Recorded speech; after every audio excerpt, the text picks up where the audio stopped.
The internal rate of return is another metric that we use to evaluate the financial merits of a project. Fundamentally, all the internal rate of return is calculating is the annual return expressed as a percentage the project will on average generate over its entire life.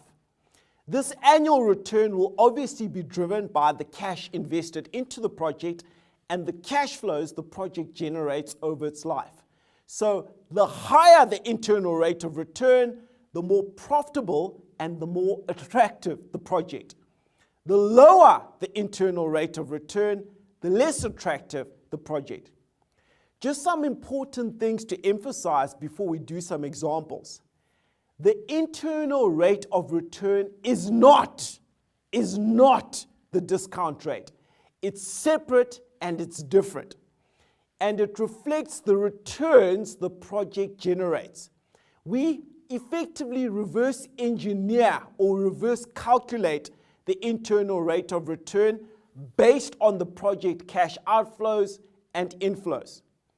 In order to calculate the internal rate of return, we are implicitly saying, what would the discount rate be if the project had a net present value of 0?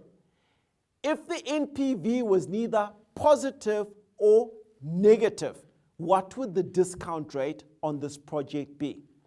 So I want you to keep the internal rate of return and the discount rate totally separate in your mind for the time being. We will bring it together a little bit later on. Let's do a couple of examples, and I'm going to do these examples on an Excel spreadsheet using the internal rate of return functionality.